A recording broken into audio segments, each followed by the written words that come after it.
The House of Representatives was thrown into chaos during an emergency plenary convened to deliberate exclusively on electoral matters ahead of the 2027 general elections. The uproar began after Speaker Tajuddin Abbas read a motion to rescind the Electoral Act Amendment Bill, which had already been passed in December 2025. The motion, moved by Honorable Francis Wave, cited recommendations from a technical committee made up of leaders of both chambers, clerks, and legal drafting experts. But not all lawmakers agreed. Opposition members protested loudly, accusing the leadership of attempting to reverse hard-won reforms, particularly the clause mandating electronic transmission of election results. Now, this disagreement led to shouting matches, repeated voice notes, and even a walkout by some lawmakers. Similar tensions flared in the Senate as members debated whether the harmonized version of the bill should stand. Senators split sharply along party lines, with some insisting that the amendments were necessary to strengthen Nigeria's democracy, while others argued that rescinding the bill would undermine public trust in the electoral process. Let's take a look at this video. And legal drafting experts from the Directorate of Legal Services of the National Assembly met to harmonize and address the identified anomalies, recognizes the imperative of ensuring electoral timeliness and statutory provisions, promote maximum participation, fairness, inclusivity, administrative efficiency, and public confidence in the electoral system, desirous of correcting the identified inconsistencies and unintended consequences through appropriate legislative action in order to safeguard the integrity of the electoral framework. The House resolves to rescind the decision on the Electoral Act Amendment Bill 2025 and commit the same to the Committee of the Whole for consideration. I so move, Mr. Speaker. Thank you, Honorable Wade. Is the Chairman Committee on Electoral Matters around? Yes, Honorable. I rise to second the motion ably moved by the Chairman Rules and Business to rescind the decision of the Electoral Act. Aye. Those against you say nay. There is it. Mr. Speaker, sir.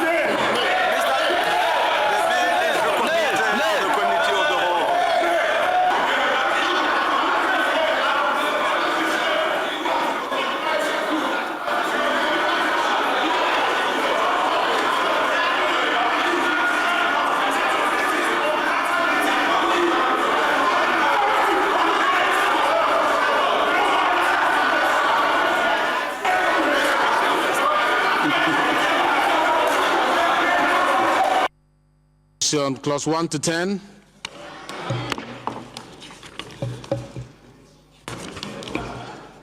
Clause 11 to 20.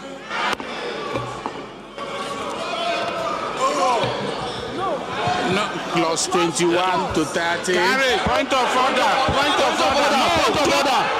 Point of order. Point of order.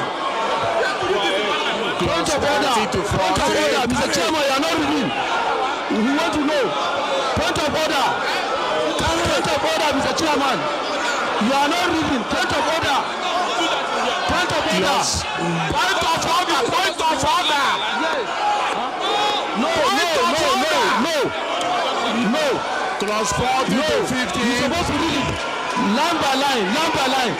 Point of order. Point of order. Point of order. Speaker, point of order.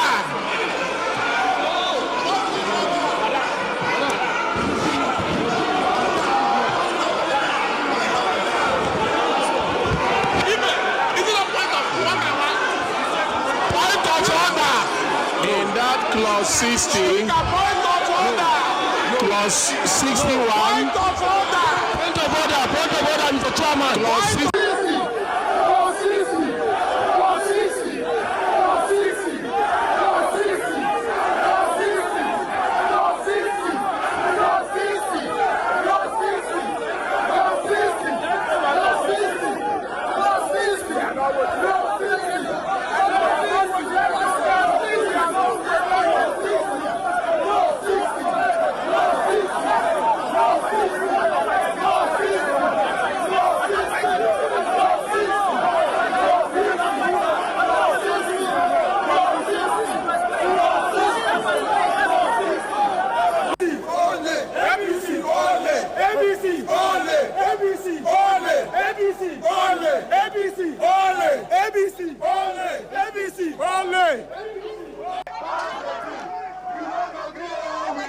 start mono go near beg mo stay this house. You don't know start am.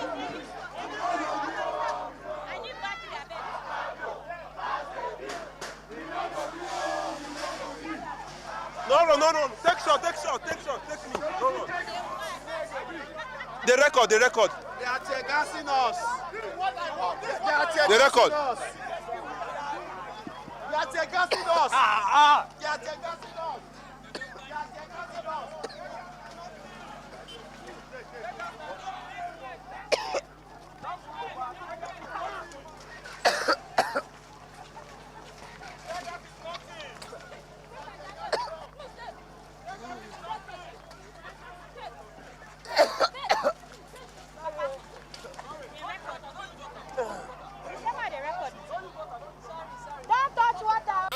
Senator Abaribe is on a very important national assignment, and the social media is watching. So now, move your motion.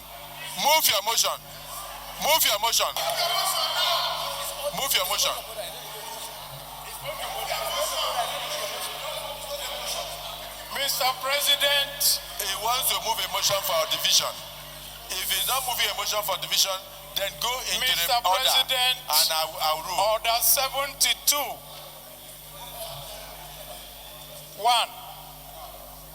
Any senator may challenge the opinion of the president by claiming a division.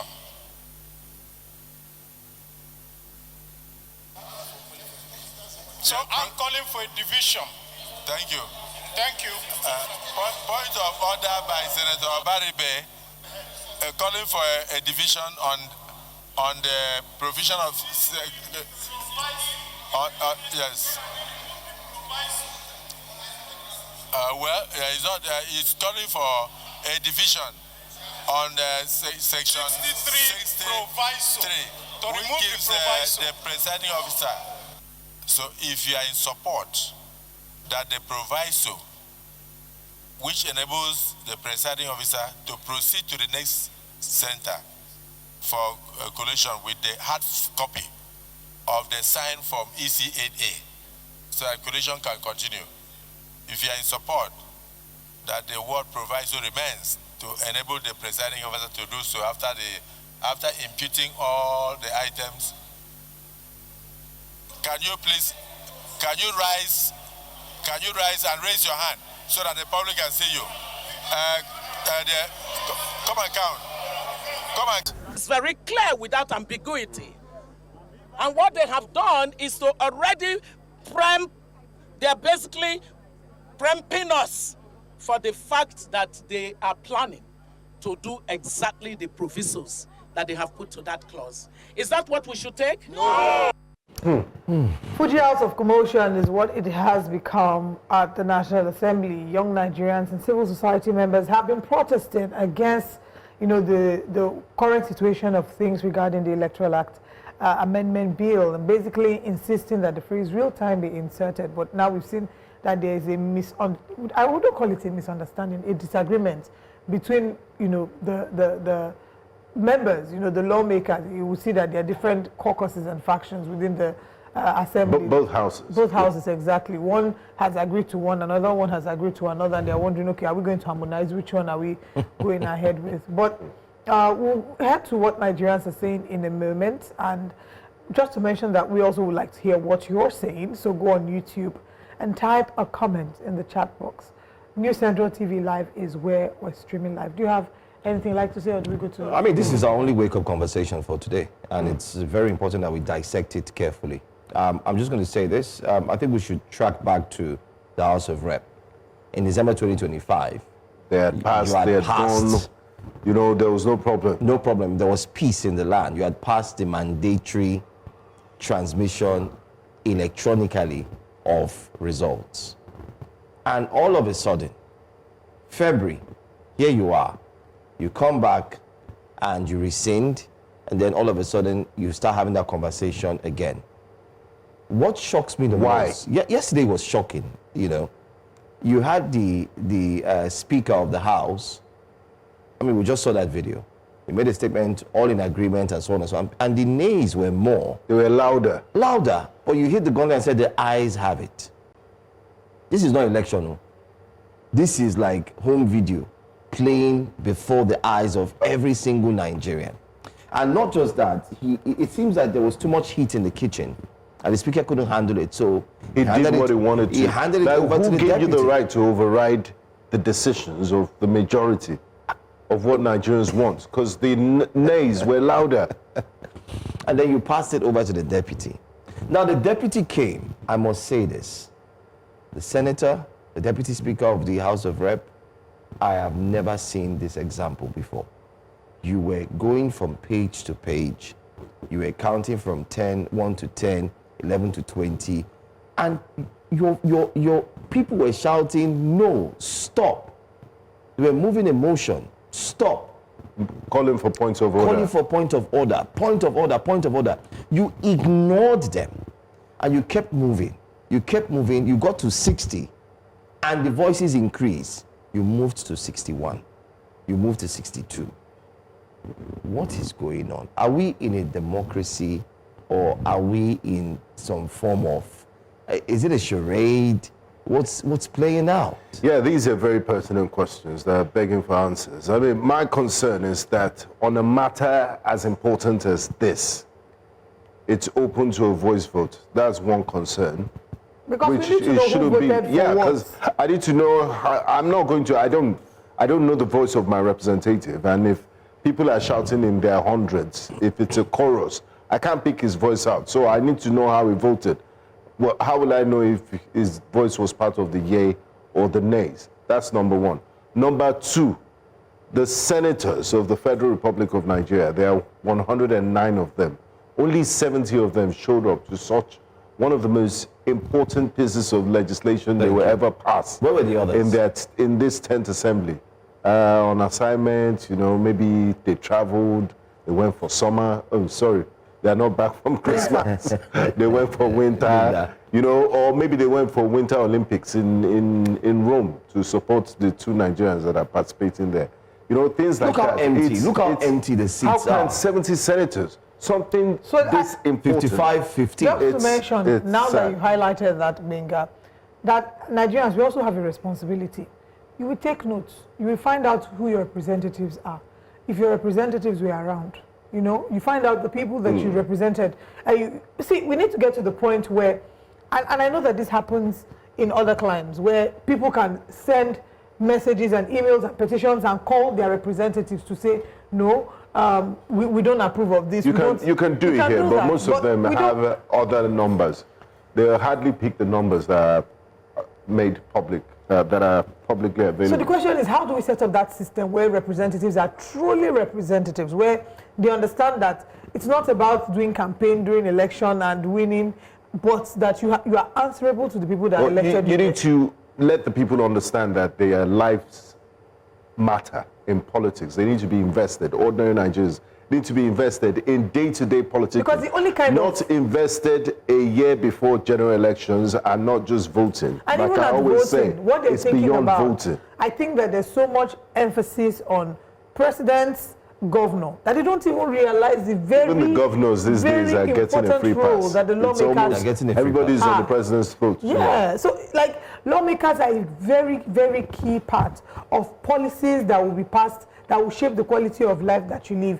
Even these governor and presidents that you're electing into office, they will need to appear before lawmakers to defend their budgets. So we can't even take it with kids' gloves. So I think that there needs to be some sort of sensitization for citizens to see the importance of lawmakers. So you're not taking it with kids' gloves. And also, I'm happy that our director is showing footage from outside the National Assembly.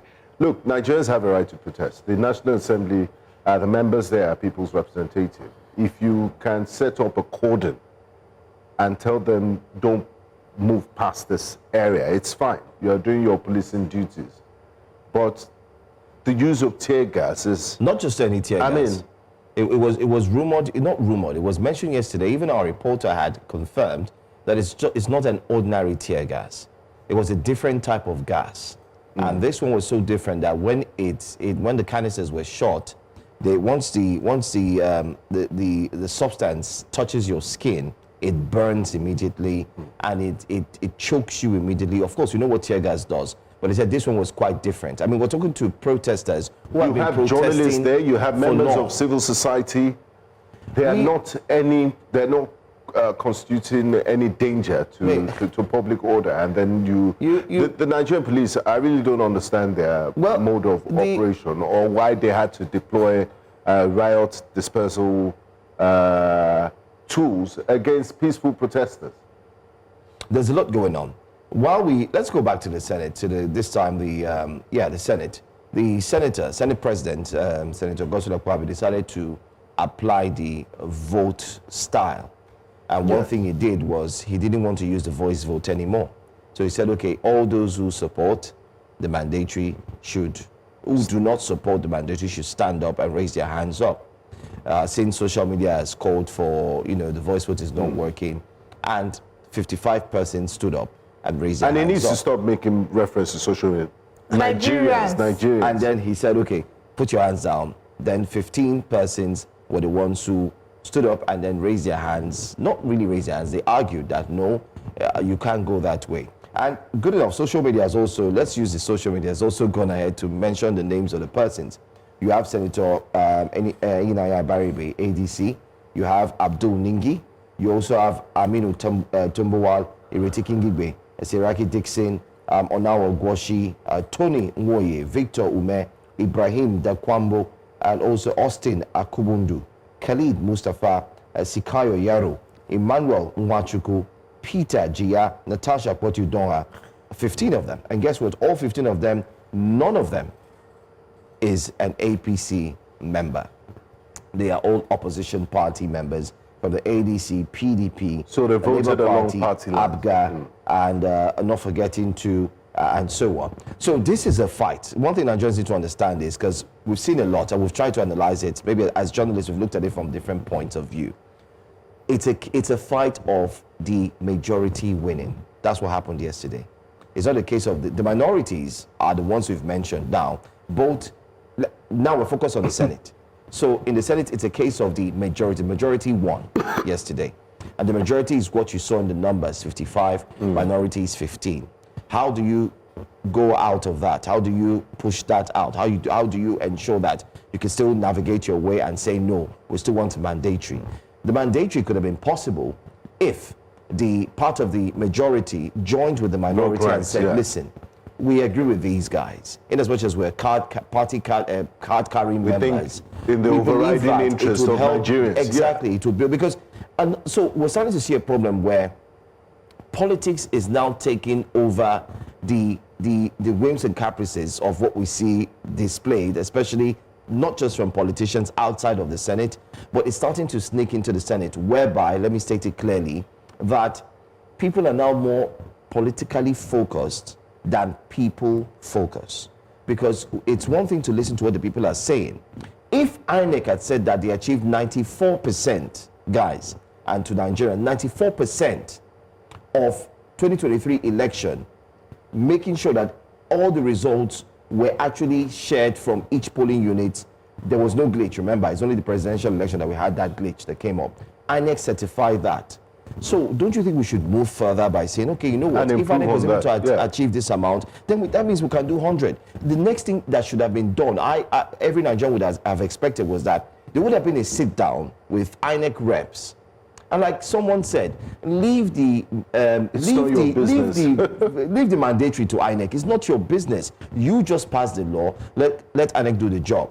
But in all of this, Gbenga and Olive, if I drop my microphone, the biggest fish that nobody is pointing fingers at in the pool of water is the fact that even if the Senate had agreed to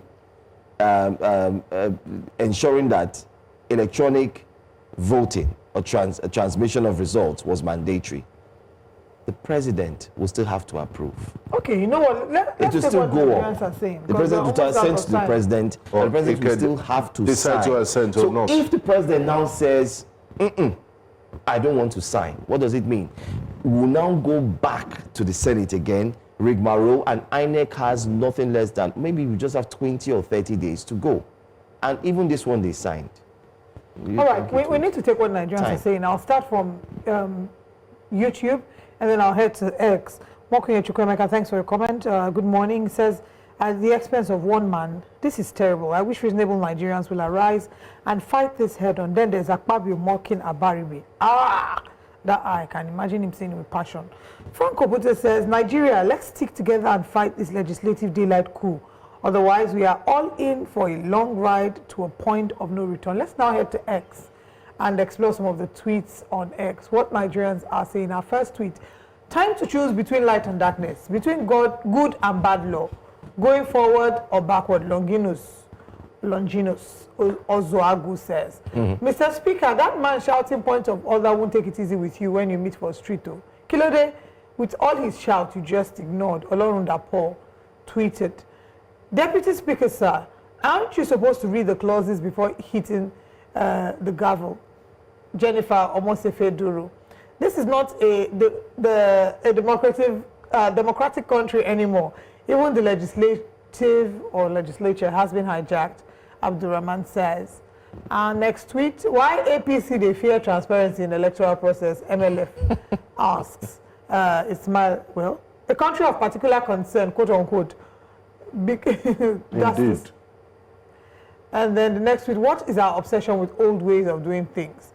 An important process like this, and it is still yay or nay everywhere. This goes back to the conversation about voice votes and whether or not voice votes should be, you know, the basis by which certain very important decisions are made. And as a Nigerian citizen watching, if I were to advise the lawmakers, for you to show importance, for you to show Nigerians that you're genuinely concerned, that you genuinely hear the complaints and the cries of Nigerians and you're genuinely for the people, there's certain things that cannot be taken, you know, with kids' glove. Things like showing up on the day you need to vote on a certain bill, showing up to the House, especially knowing that Nigerians have criticized lawmakers for cutting away. I mean, looking at the background, the protest, the noise. I was going to get to that. So, first of all, showing up, you know, that's one issue. Secondly, the fact that this has been a contentious matter since last year, that Nigerians have been protesting at the gates of the National Assembly, occupying the National Assembly. Again, you know, just to speak about that, Nigerians do have a right to protest. The Constitution provides for the right to freedom of association, and you can dissent. You don't always have to argue with the government, because that's where those check and balance come in, right? The citizens, that's the way the citizens check the government when they're not in line with government actions. So long as it's a peaceful protest, I'm not quite sure I get the idea of tear gassing protesters and when that became a norm for us here in Nigeria. But these are the major concerns. You're put there to represent people, not to showcase or flex your importance. And even for the leaders, for the speakers, you are first among equals. You are not better or higher. You were elected into the position just like every other Nigerian, just like every other lawmakers were elected. So their voices carry as much weight as your voice carries. Yes, you're the first amongst equals, but you must treat your colleagues with the decorum that House, you know, carries, and that House should carry. I think should carry much more than carries. In all of this, guys, another thing is, where is the Minister of Communication and Innovation?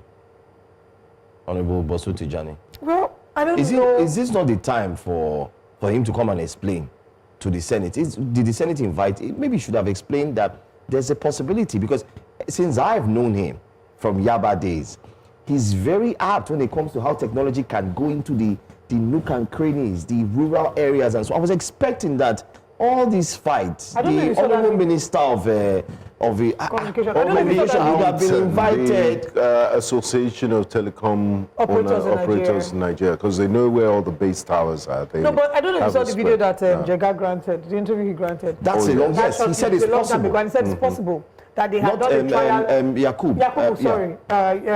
Mahmoud Yakub. And he had said that they had done the trial in Nasarawa in 2020. Yes. And that the transmission does not depend on electricity as it's done. It's an offline machine. Yes. So if he said at the time that it was possible, What's changed? Why are we there? I mean, a few years down the line. Just 6 years down the line.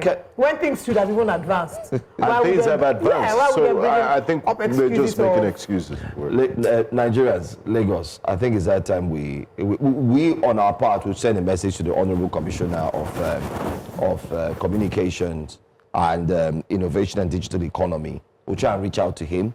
Let's see if we can come on the show.